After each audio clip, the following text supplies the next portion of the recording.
Sunday morning knitting. You know, there's something different about Sunday mornings.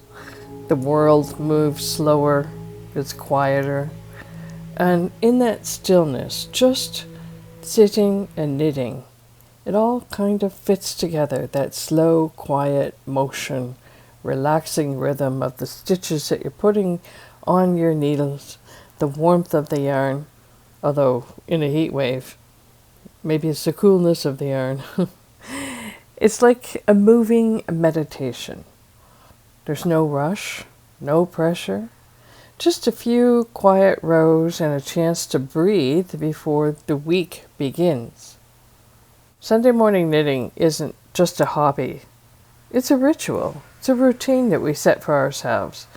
It's a reset, if you want, a way to anchor yourself in calm.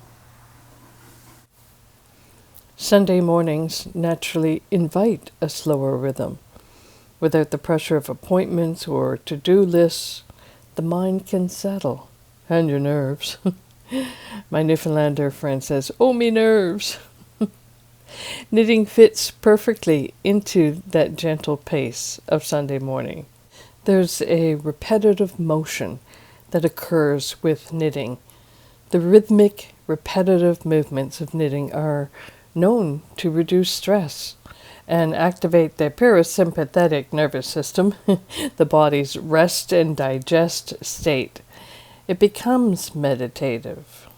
There's a comfort in familiarity. Anything that's familiar to us, we take a sense of comfort from it. So there's something soothing about picking up your knitting where you left off. The yarn in your hands, the projects in progress. It's a familiar and comforting ritual. It's a really good one to develop.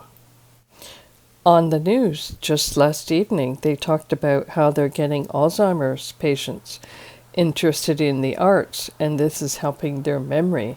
So I thought, okay, art is knitting is an art, and there's a lot of different arts you can engage in. But what it does is it calms anxiety, helps with depression, but now they're telling us that it helps the brain make connections for memory, remembering things, which as a senior, and you're going into those I forget years, it's a great thing to engage in. I said to my husband, I still want to teach you how to knit. He hasn't bit the bullet yet, or hasn't grabbed onto that idea yet. When you're knitting, there's a certain mindfulness about where you're at, where you're present. You're not striving. At least we hope that that occurs. You're focused on the knitting, but you're not tense. You might be thinking of other things that you have to do, or maybe new projects that you're going to work on. That's what I'm working on right now. I'm thinking of 2 different projects that I can knit up. Knitting invites a state of gentle attention. It's perfect for a peaceful Sunday. Instead of rushing into the coming week, Sunday morning knitting is a soft launch. It offers a pace, and it offers space for quiet reflection, preparation, and quiet creativity. That is, unless you got little kids coming along, "Mommy, Mommy." That's a whole different story. But I'm retired. I've been there, done that, and now it is, hopefully, the more peaceful time. Definitely Sunday morning knitting is a wonderful thing to engage in. Sunday morning knitting sets the tone for the week. Instead of rushing into the coming week, Sunday morning knitting is a soft launch. It offers space for reflection, preparation, and quiet creativity. So why is Sunday morning knitting relaxing? Why should we even think about doing it? Number 1, it offers a slower pace of the day, even if you just do it for 15-20 minutes in your early morning hour. Number 2, the repetitive motion calms the mind. Number 3, it's the familiar. Have you ever looked at somebody else knitting and then think, oh, I got to pick up my knitting? It's very familiar to us, that whole rhythmic motion, the beginning, the middle, the end of a project. There's also a mindfulness without pressure. You're present, but you're not striving. You're focused, but you're not tense. Knitting invites a state of gentle attention. It's a perfect, peaceful moments. that you settle into. And number 5, it sets the tone for the week.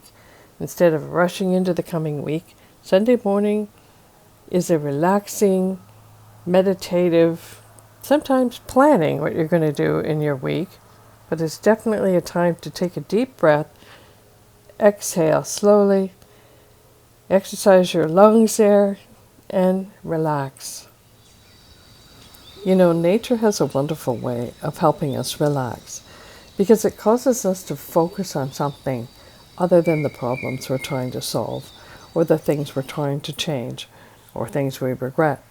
Instead, we can focus on the things that we're grateful for, the things we're looking forward to.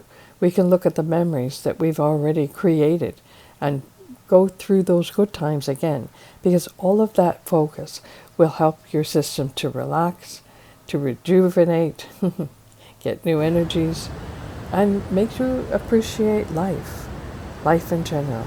So here's some lovely scenes just to enjoy.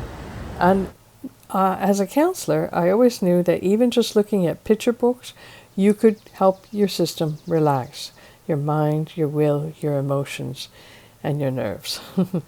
So cheers, everybody. Thanks for watching.